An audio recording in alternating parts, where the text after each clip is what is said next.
Good morning, good morning, good morning, good morning, folks. How's everybody doing? This is your boy Ed with another episode of Confessions, the podcast. Update.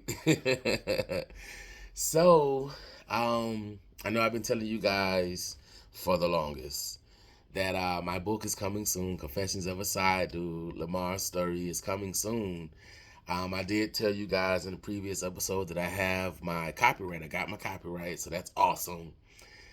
Today I get back the final version. So it's been nine edited. I sent in the third round of those edits last week. Today I get back the copy edit, which is where, after the line edits has been done for those that, never wrote or whatever, and I'm still learning this journey. Um, but then the copy edits are like the editor's final run through of the story to make sure it's clean, make sure it's flowing, make sure there was nothing overlooked, make sure it's a complete and concise story. So I get that back today, and then I've gone ahead and I've put in some time off next week so that I can go ahead and get into the formatting of it. And then I can get into the book cover creation of it. And so I'm hoping in the next 2 or so weeks to be announcing just some big news. And I really thank you guys for the journey. I really thank you guys for hanging in there with me. For those of you that have hung in there with me, and to everyone that's new to the journey, welcome, welcome, welcome. Confessions of a Side Dude. Lamar's story is coming soon, man. I really wanted to sit down and tell Lamar's story. He's been through trauma, he's been through heartache, but through it all, he persevered, he was determined, and he pushed through.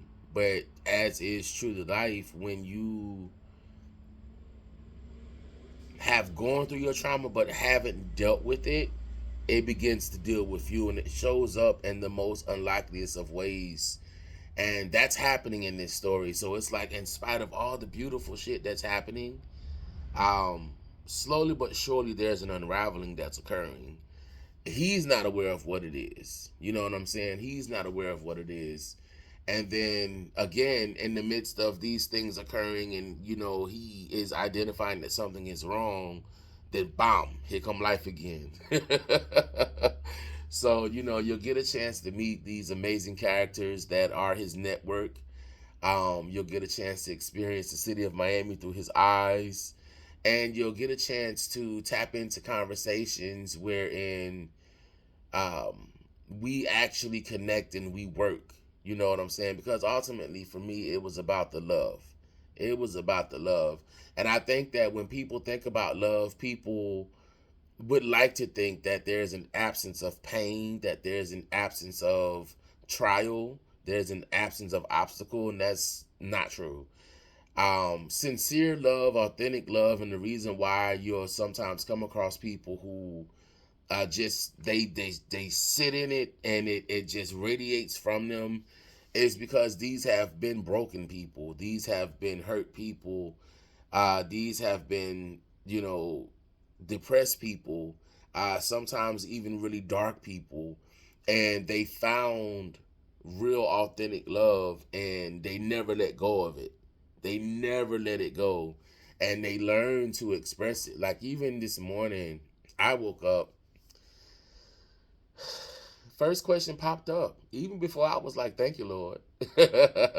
I was like, Lord, because I had a dream before I woke up, and in this dream, uh, it was me and my brother, and apparently he told me that I was angry, and kind of fast forwarding through the dream, there came the prospect of me going to prison. Um, and so I woke up and I asked the Lord, and me and my brother aren't talking right now. His behavior is no longer acceptable for me. And so, because his behavior is no longer acceptable for me, he's no longer around me. And because he chooses not to apologize and sincerely actually mean the apology. We had gone out. This was his second year attending my birthday celebration. My birthday is April 7th. I'm 42 years old now. And his drinking is a problem. His drinking is a problem. When he drinks, he becomes very disrespectful and very dismissive and very uncaring about other people's feelings and the situation as it is. He doesn't read the room when he drinks. He doesn't give a fuck about it. And I got tired of that, and we dressed it at the restaurant that we were at, and it's my birthday weekend. I invited you. You got an issue, you get the fuck on. And made it back to my house, and conversations initially were going well, and then he just starts tapping back into that bag, tap tone on my last nerve. So in that moment, I realized, and I needed him to know that I realized that he needed to go get in his bed, because I had bought an air mattress for him and his old lady to sleep in here at my house, but my bed wasn't, my air mattress that I had bought, that air mattress wasn't good enough for them. You need to go get in your bed. You more comfortable over there, because you damn sure not finna sit in here and make me uncomfortable in my shit. You're not doing that. And he left.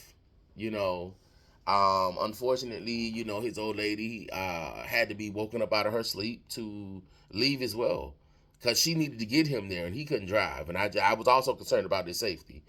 And so, they left. And it's sad that she got caught up in that, but he has not talked to me since then. And that's fine. I don't, at this point in life, I promise you, there's so much more things going on that I don't care. I really don't care enough at this point. I forgive him. I don't hold it against him. But, anyway, when I woke up this morning, um, I asked the Lord, I said, well, Lord, do I have anger issues? Do I have unresolved anger? And I just started exploring my life, and I started thinking about all of the things that I had been through in my life. I thought about all of the trauma that I had seen and all of the things that, that occurred over my life. And I just started going through them. It's like I started with my mom. So, I've since lost my mom, but we had a very rocky relationship when I was growing up. It just wasn't good. It was not good. Um, and it was a lot of pain that was involved in that relationship. And there came a day much later on in life where she reached out to me and she was crying. And not only did she apologize, but she meant it. And that did my heart good. Um, I didn't get an opportunity to address specific ways that she hurt me, but at the fact that she apologized, and not only did she mean it, like she showed that she meant it by changing her behaviors towards me. So it was because of the fact that she made an effort to change her behaviors towards me, that I didn't really care that I didn't have specific instances uh, addressed. I just received her apology and we just moved on and just kind of grew from there. And I just kind of let it go. The apology was enough for me. There were things that my brother and my sister had done to me and or said to me, and just searching for anger, I just kind of examined those things and how I exercised restraint. And when I felt like it was just getting to become too much, I would leave. I would disappear and I wouldn't talk. But those things also remain unresolved. Now, my sister, definitely, we've had conversations over the years, and she's apologized, for the treatment and some of the things that she said. And I'm not one to hold grudges, so I was receptive to it, and I just, we're building and moving past that. My brother, never really was around him too much, as odd as that may sound, as we got older, because I left home at 16. Um, Never really was around him, but who I came to see him as, even though I refused to accept and believe that that's just his best, I had to respect and receive that that's where he wanted to be. But he'd always been that way. And up until the last 2, 3 years, he never directed it towards me. And when I set boundaries, he got the fuck on because he just, boundaries. He's afraid of boundaries. To the loo. And then I thought about, because I've been through some stuff. I've had some legal issues um, with the state of Florida. Which I've talked about it before, but specifically, it was the heads of state, and the fact that I am who I am, and I look like I look, and then there's a people that look like me, and they don't care about us. They can't possibly care about us. And then the people that support these people that don't give a shit about people that look like me, and just basically defecated on me and just threw me away. And I got probation. I had 5 years probation. I paid my probation off. I was able to pay it off in like about, it was a 5 year sentence. I paid it off about 2 years. It was about 2 years that the whole probation thing was paid off. So I submitted to the court, for early termination.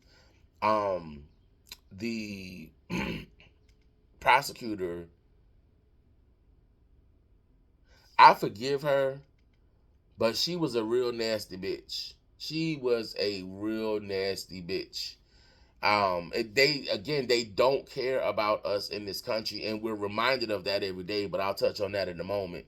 The judge was very dismissive to me, and not only dismissive, but as if I was, even though I was on the docket, I was in fact bothering him with my frivolous request to get the fuck off the papers, and he denied it. So I walked away. I was in school at the time. I was working, and they were looking for me to fail. I wasn't even smoking weed at that time. I just was barely drinking. But they were looking for me to fail. They were absolutely looking for me to fail. Only to turn around and release me 5, 6 months before I was supposed to get off papers any motherfucking way. But it's all good, and I had to deal with that. And for a long time, it took me a really long time to get through the reality of what had occurred with the state of Florida and the heads of state and their decisions that they made for me. Because I'm going to school. At one point I was going to become a nurse. Found out in the state of Florida, any type of violent crime is frowned upon. And so it's like now I'm in this whirlwind of trying to figure out what the fuck. I'm just trying to literally stay above water and just stay above, just make it to the next day. Oftentimes didn't even want to be here. And then just, the random frivolous ass people that I encountered in life that hurt me. It was interesting. The ones that actually, that actually ended up loving on me weren't even my blood, because during that time I didn't have my mom, didn't have my siblings, never knew who my dad was, and family, family wasn't fucking with me at all. And most of them still don't, to be honest with you, but that is what it is. Um, and so the ones that ended up loving on me that I believe God sent my way, these people weren't even related to me. They became my chosen family, because they exhibited the traits and characteristics of family, and they actually know me. They got a chance to know me. They saw me. You know what I'm saying? So I thank God for them to this day. Um, and then just, thinking about the white supremacy that exists. I know a lot of people act like it's not a real thing. It's a real thing. And when you look like me in this country, you are constantly reminded that you don't matter, you're not important, you're not a priority, you're considered still less than. Because if not, why do we still find ourselves protesting equality, marching for justice, asking, our government to step in and prosecute these cops and deal with these judges and deal with these attorneys, um, who don't represent us? When you don't have money in this country and you grow up and you're poor, when you're black, it's just a little worse.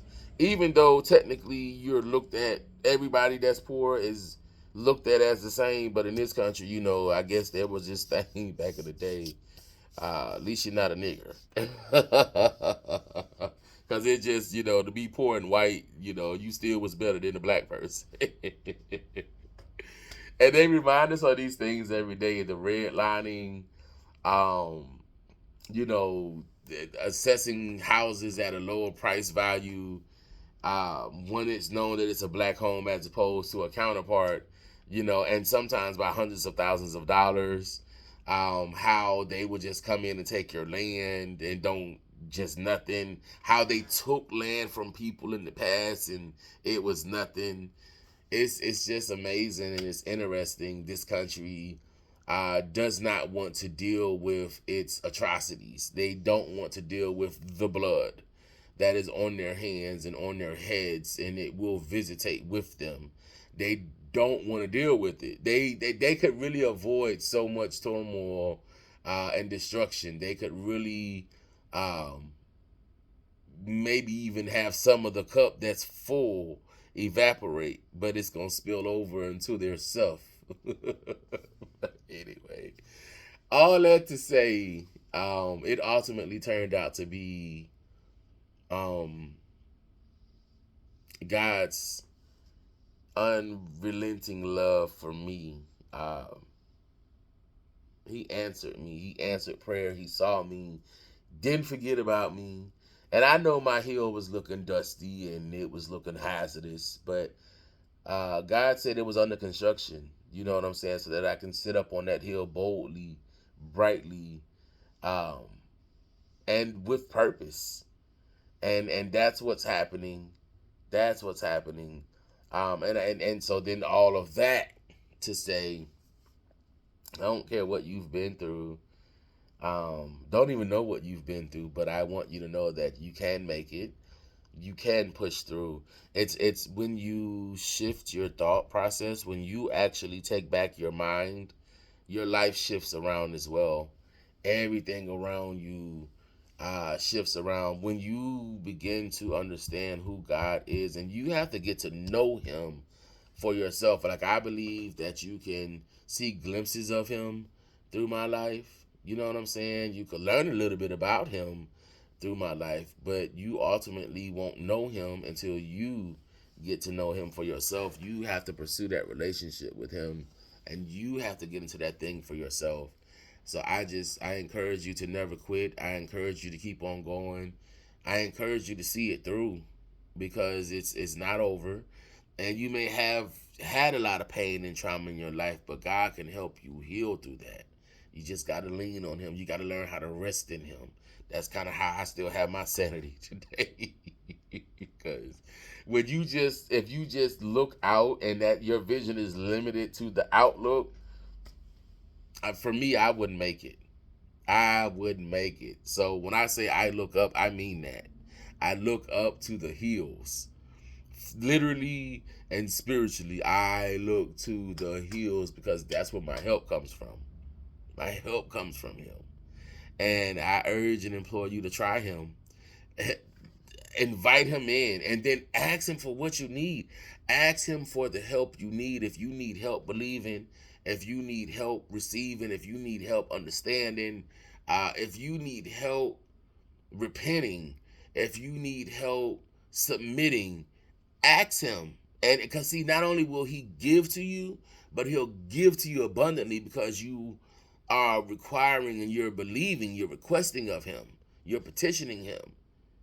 He loves to honor that. Like, it's a simple thing, but it's complicated because we are within ourselves. Nah, it can't be that easy. It can't be that simple. Nah, it's more to it. It's what's the catch? You know what I'm saying?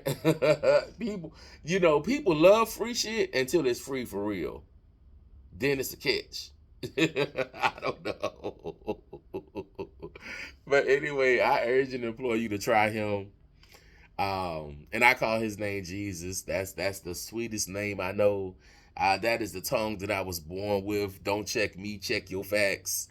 Um, I'm cool with it because he works. He works.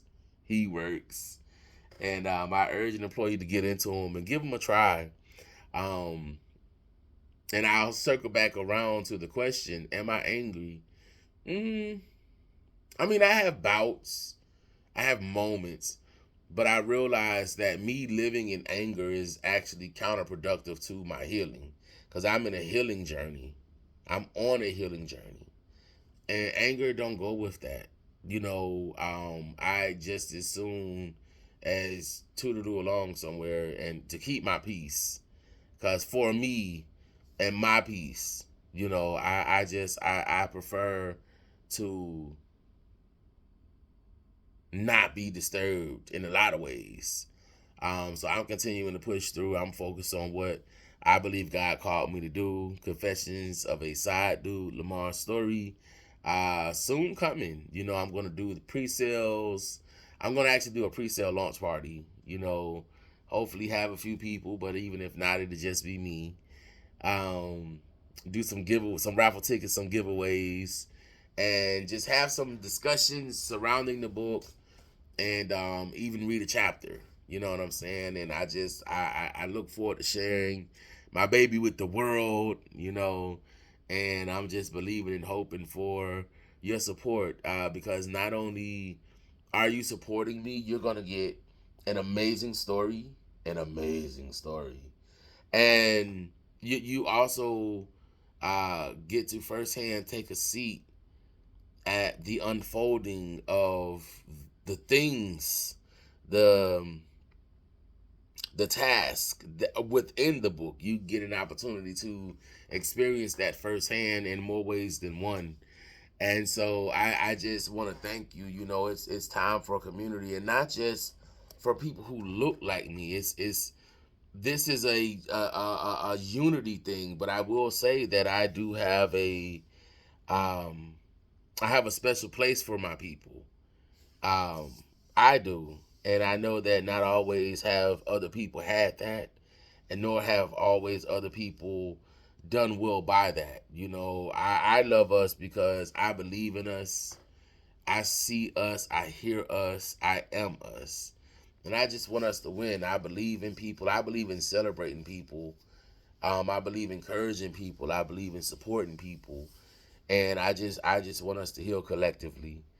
And but again, this journey is bigger than us. But as far as for me in my position, in my space, I'm here for us and I'm fighting for us. And I think in this book I really represented for us well. I represented the shit out of us in this book. Black and brown. But I seriously love us, man, and I thank you for spending time with me this morning. It's what, Thursday? I don't even know what May 2nd. It's May 2nd. Thursday, May 2nd. It's a little after 8 a.m. and Eastern Standard Time, and it's gonna be an amazing day, a beautiful day. So you guys just be intentional about it, be purposeful about it.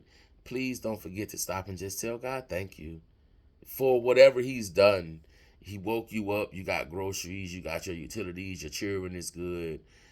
You got a job, you're transitioning into your passion, your gift, because your gift will carry you. You got a car at work, you got gas money, the bus was on time, the train was rocking and rolling. You know what I'm saying? That plane was at the gate. You feel me? So whatever it is that you have to be thankful for, thank Him for that. Thank Him for that. And that the fact that you woke up today, that's a beautiful thing. It may not be where you want to be, but the good news is you don't have to stay there. And I just want to encourage you with that. Um, and I thank you for your time. We're gonna continue to push forward, and we're gonna get there. So I love y'all. Did not mean for the video to go so long, but here we are. So I'll be in touch with you guys soon. Have an amazing day, and I'll check in with you guys soon. Bye.